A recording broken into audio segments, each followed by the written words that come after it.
In 1095, Pope Urban II decreed that the center of the known world, Jerusalem, should be freed from Muslim control.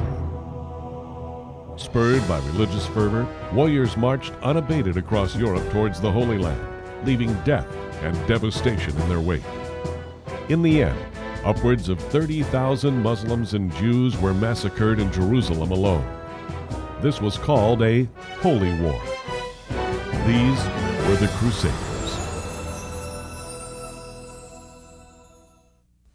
Shalom. Hello again. Welcome back to our series on the Crusaders. Obviously, we do this because our armies are being called the new Crusaders and so on. We're not really crusading about, well, certainly not about the same thing, but anyhow, as we follow the battle in Israel, we are going to talk to some very interesting characters. Will King, a retired U.S. Army captain who is now called Our Man in Jerusalem. He works with our ministry and covers eyewitness for us so we don't have to use the American media to learn about Israel, which we really can't do.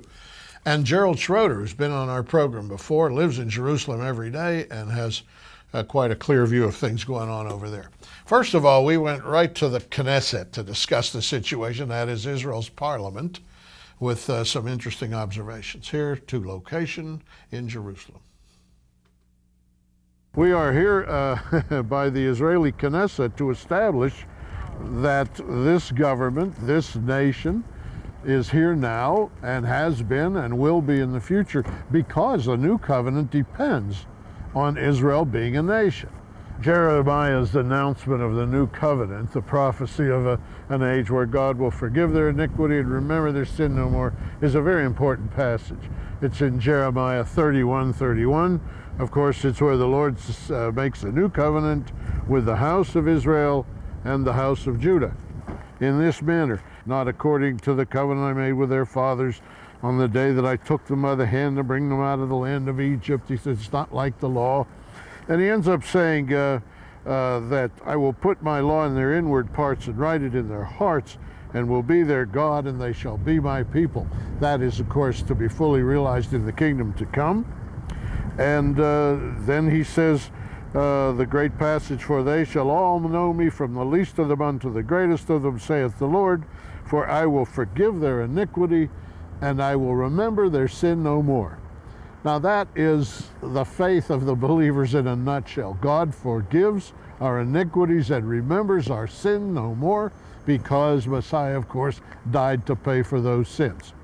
But the next part of the passage, which is not as much emphasized, establishes it as a real contract. There's a signature and a date and some commentary by God here. Verse 35 says, Thus saith the Lord, which giveth the sun for a light by day, and the ordinance of the moon and the stars for a light by night, which divideth the sea where the waves thereof roar. The Lord of hosts is his name. Well, that's the signature. This is signed by the one who causes the waves to roar and the sun and the moon to follow in their paths and so on. Here's the date. If those ordinances depart from before me, saith the Lord, then the seed of Israel also shall cease from being a nation before me forever. He says, in the day that this covenant is canceled, then this nation is through. That Knesset is gone. The parliament is thrown down. There will be no more Israel. But then he comments on the security of Israel. Thus saith the Lord, if heaven above can be measured and the foundations of the earth searched out beneath, I will also cast off all the seed of Israel for all that they have done, saith the Lord. He says, in the time when you can tell me how I laid the foundations of the earth and so on, then in that time would I cast off Israel. So Israel is, of course, extremely secure. This contract is signed, dated, and the surety of Israel as a nation forever is given. Having said that, there are those in this world that would like to cause Israel from being a nation, to cease from being a nation forever. And Psalm 83 covers their machinations very thoroughly. This is a long time project by the unbeliever. Keep not thy silence, it starts, O God. Hold not thy peace and be not still, O God. For lo, thine enemies make a tumult, and they that hate thee have lifted up the head. They have taken crafty counsel against thy people and consulted against thy hidden ones. They have said, come and let us cut them off from being a nation, that the name of Israel may be no more in remembrance. The people who are anti-Israel, the anti-Semites, however you want to call it, are people who hate God. We've said it many times. It's not so much that they hate the Jews. They usually don't even know any Jews, but they are in a wrong relationship with God. They're on the wrong side of Him. They can't say that out loud, so they hate the ones He loves and the things He's made, the people He chose, and this land that He has established. The Palestinian people have actually made maps that show Israel gone. That is, the whole map is in Arabic terms. All the cities have their Arabic names.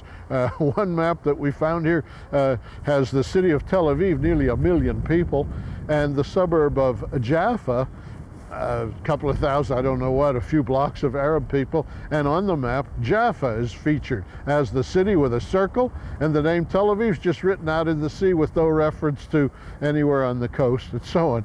So, I mean, this goes on, kind of an Alice in Wonderland presentation of Palestine, a country that's not even here. It's never has been established. The roadmap envisioned a Palestinian state in the year 2005. It's unclear if they're going to try to establish it, but anyway, it's not established now. There is no such country now, and yet they go on as if it's here. They have printed up a booklet, This Week in Palestine. This is a booklet about goings-on in a country that doesn't exist. It's a kind of a fable. On the back cover is a commentary on the fence that Israel's building to try to keep the homicide bombers out, and it just says no to the wall. Says it in English, Hebrew, and Arabic, and shows a dove, the peace dove presumably, inside of barbed wire, as if this fence is going to stop peace instead of the opposite. And the book is full of credible looking advertisements and so on. Here's a hamburger place, sort of like style like McDonald's. It says Skippy's Burgers, and it's friendly service. It says 100% Palestinian venture. So you get a hamburger here, and it's in Ramallah. You'll eat presumably Palestinian food. We're in a busy place here outside the Israel Museum, obviously at a place like Capitol Hill in Washington, where the Smithsonian, like the museum in front of us, and the Capitol Hill, the Knesset behind us, are on the same property. The hit of the whole book, though, for those that believe the Palestinians are oppressed, for the Protestant and Catholic churches which help them in their oppression because they're so poor and everything, I would like to show the middle page of This Week in Palestine, the most expensive ad in the book, where the staples are. It advertises for their use a $50,000 BMW automobile from a dealer in Ramallah, the so-called capital of the so-called Palestine.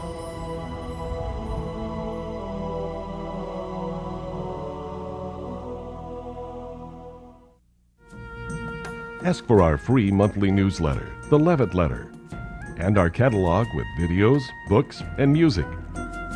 Our correspondence course, the Institute of Jewish Christian Studies, includes reading packets, teaching cassettes, and mail-in tests. Did you know that Zola takes tours to Israel, Greece, and the Holy Land Experience theme park in Orlando, Florida? Please contact us for more information.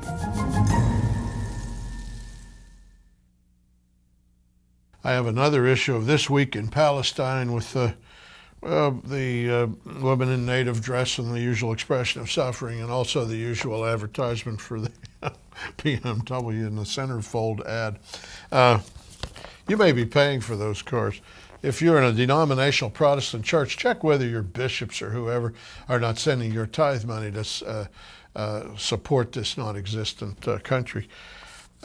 Our military advisor, Will King, is on the job in Jerusalem with us, and we consulted with him about this idea of our troops being called the New Crusaders.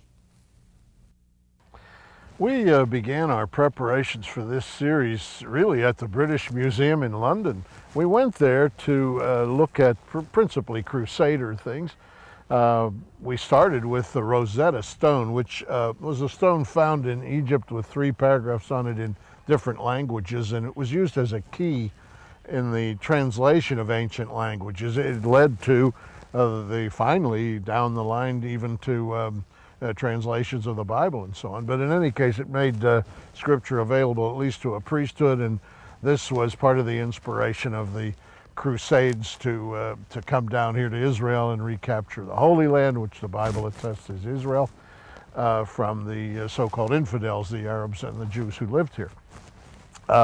We were disappointed in a way. The Crusades were sort of suppressed in the British Museum, although it's 200 years of England's 1,000-year history. The word wasn't even printed, and we looked instead at crosses and weapons and things that the Crusaders used. Those crosses were significant because today, out of hatred of these Crusaders who murdered and plundered, the Jewish people nor the Arabs will use a plus sign in arithmetic, too much like a cross. So we saw this, the evidences of all this on our way here. Now, what's it relevant to? Well, you know, the coalition forces are referred to as the New Crusaders, and I don't know if that many people understand what that means. That is, the Americans and British now in Iraq and conducting this war on terrorism are called by the Muslims the New Crusaders. The old Crusaders are, of course, Christian knights who came down from England and France and Germany and so on, and did all this bloody work in the Holy Land, supposedly recapturing the place for Christ. You hear sounds of the fence building because we are very close to the new fence being constructed in Israel, and we're going to talk about that with our man in Jerusalem, Will King, who used to be Captain Will King and was our military consultant in the Levitt letter, our ministry's newsletter. He has since fulfilled his military obligation and chosen to come over here to Israel to live. He is presently studying the Hebrew language here, and he knows quite a few things about military campaigns, particularly what we're doing these days in Iraq. He had actually prepared to go there before his military stint was up. Well, Will, are we like the Crusaders? Well, in many ways, the Arab peoples think that we are. But I think it's important to look back at some of the challenges the Crusaders faced and see how that relates to today. First of all, the Crusaders, coming from Europe, especially from England, had to come a long way. And being that they didn't have the modern technology we have today, the only way they could come was really by ship. So the distances for supply lines, for reinforcements, was very great for them. Today, the distance, we travel halfway around the world from the US to get over to Iraq, Afghanistan. But, of course, we have the modern technologies today. Some of the larger items, the tanks and such, still have to come by ship, but we can get the personnel there quickly by airplane. Yeah. The second challenge that the Crusaders faced in their day was the disenfranchising of the native peoples. They came here, and when they landed by ship, they secured those port cities that they needed to move the supplies and troops inland, but then they started indiscriminately killing both Arab and Jew. And once they got both populations against them, they really didn't stand a chance. Finally, the third thing I think that the Crusaders faced, the biggest challenge to them, was their unfamiliarity with the land. They were more familiar with fighting these great pitched battles, open fields of Europe, and they come here to the Middle East, they're not used to the deserts, the hills, and it was really a challenge to them. I think today in Iraq, we certainly have had some experience being with the first Gulf War, now Afghanistan and Iraq again, with fighting in the desert. But again, you're not facing a typical conventional force. I think we saw that when the war kicked off in March, we rolled over the Iraqi army with really no problem and set many records for how far and how fast we traveled. But now, as with what's facing Israel, in Iraq, we're seeing these 1 and 2 terrorists ambushing, planting bombs, attacking, and any force, any conventional military force, at any point in history is going to have problems with 1 or 2 individuals. Yeah, I imagine the Crusaders had this. They probably went out of these grand stone castles that they built to take a swim in the Mediterranean or the Sea of Galilee, and were accosted with local partisans and given a lot of trouble. Sure, anytime they came out of their elaborate grand castles that they built for themselves, they exposed themselves. Yeah, yeah. What about the endings? I mean, the Crusaders really came to a bad end. They really were defeated and rousted and chased out. And here we are, the new Crusaders. What do you see for an ending on this thing in Iraq, for example? Well, the President Bush has said many times our deep commitment to Iraq, the amount of resources with the $87 billion just being approved to be committed towards the reconstruction of Iraq. So I think we're going to be there for a long time. Many of the French and many of these other countries want to push a specific timeline on when we have to get out and when we have to transfer sovereignty. They want to get from the beginning to the end without going through the middle steps. We need to have the Constitution. We need to have an elected government. We just can't turn it over to a bunch of rabble-rousers. Well, as an Army commander, which you were, is it the soldier's job to create a new society? This is one of the nervous questions. We have our young people over there, they're intelligent and so on, but were they trained to create a political system and get it going? Certainly not. You have to realize that the military is just the final extension of politics. I mean, you certainly have diplomacy, economics, and then if all else fails, you use military. So the political end is there, and that's set by the President and the State Department. We want to do X, Y, and Z in Iraq. Yeah. And the military, being the political extension, or being an extension of that political body, is there for as long as necessary to achieve those political aims. Yeah. Well, and that takes me to the situation in Israel and this fence. Obviously, we are sitting in front of a very dangerous looking fence. I wouldn't try to cross that for anything. And that's only the beginning. I understand it's going to be much more elaborate when it's finished. Right. This is just one portion of the Jerusalem fence. Eventually, the Jerusalem fence will encompass all of Jerusalem and many of the smaller surrounding settlements as well. The main security fence will, of course, run along both sides of Judea and Samaria. And the fence is very expensive, about $1 million $1 million shekels, I believe it is, per kilometer. That's about $200,000 for almost a little over half a mile. Right, it is. But I think besides the economic part, the greatest tragedy of the fence is that as we look over here to Bethlehem, the Jews are forced, because of the terrorism against them, to fence off the biblical heartland. Bethlehem, Hebron, Shechem, Jericho, all these places mentioned in the Bible. And the true, like I say, biblical heartland, forced to fence themselves off from it. As Joel chapter 3 says, those who divide the land will be judged. And I don't agree with the dividing of the land either by a political piece of paper or by a fence, but sometimes the fence is necessary just because of the sheer volume and ferocity of the terrorism thrown against these innocent people. Yeah, it is ironic. As we sit here, we can see the spires of Bethlehem, and very close to here, somewhere in these fields, Jesus Christ was born. As his mother was on the way, we can actually see the road that would take us into Bethlehem. It must have been covered with people, and the ranchers out here probably told there's no use, there's no room at the inn, and so forth. At a scene like this, to have a fence even holding off for pilgrims who come. We bring groups, they want to see this, but they can't cross this fence. Right, it is a shame, but even before the fence, those areas were conceded a long time ago in '93 with the Oslo Accords and this whole idea of land for peace. And finally we see that, land for peace doesn't work, and hopefully the fence will work. What do you see as the end to all this? Where's it going? First of all, I think Oslo was such a tragic mistake in that it empowered and legitimized a terrorist organization, the PLO, as if suddenly we sign this piece of paper and they'll become truly a peaceful seeking people. And that we've seen, it just hadn't happened. But I think for the future though, we're going to see a lot more of these plans come up.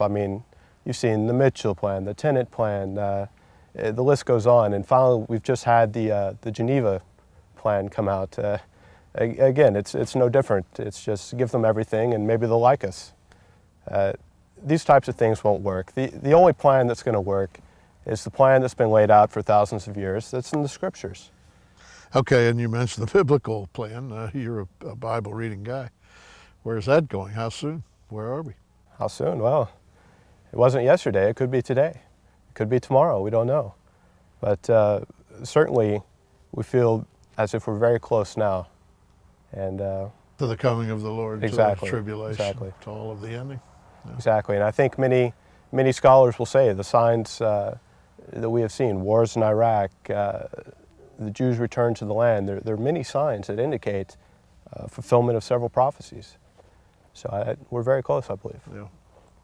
Well, Captain King, I still call you Captain because your military knowledge is so valuable to us. Thanks for the testimony. Appreciate it.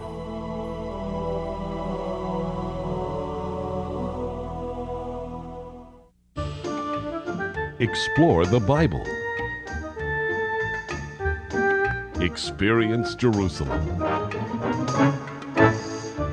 Find new life in the Jordan. Set sail in Galilee. Make your trip to Israel with Zola Levitt. For tour information, call 1-800-WONDERS. That's 1-800-966-3377. The fence is in the news these days, and why not? Arabs have been digging tunnels from Egypt under the ground to bring in weapons. They say, look, let me come to the bottom line, okay? The fence is not about boundaries or apartheid or anything else.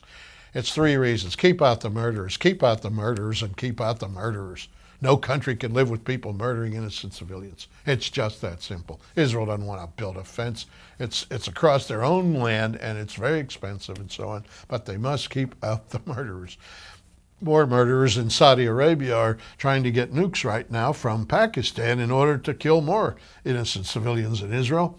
And Dr. Gerald Schroeder, a good friend of ours in Jerusalem who's been on the program before, is a nuclear physicist, and he's got a lot to say about that. Well, Gerald, you've been with us any number of times on our program. It's caused us no end of trouble with your cosmological theories, and we got lots of letters, lost viewers, and actually got a whole lot of letters saying that you really made some people's lives easier because they were having a problem with the scientists finding 15 billion years of earthly history and then reading the scripture and finding 6 days of creation. You're the one who said they are the same period of time. Yeah, what made my life easier also. Yeah, that's right. Well, they are the same period of time depending on where you're standing. Is that perspective of time? Yeah. Albert Einstein taught the world that. The perspective of time. The Bible views time from the beginning looking forward, see 6 days. We look back in history, from our perspective, see 15 billion years. The days remain 24 hours. They're not as if they are 24 hours each. They're not stretched out into eras, but those 24 hours, exactly as the ancient commentators said, those 24-hour days, those 6 24-hour days contain the 15 billion years. What's amazing is one of the programs we had, we actually did the calculation based on an ancient commentary which comes out to be the 15 billion in 24-hour days, 6 24-hour days. Yeah. It's hard to get it to fit into here because we're so used to time being constant, but the reality is time varies from perspective to perspective. Yeah.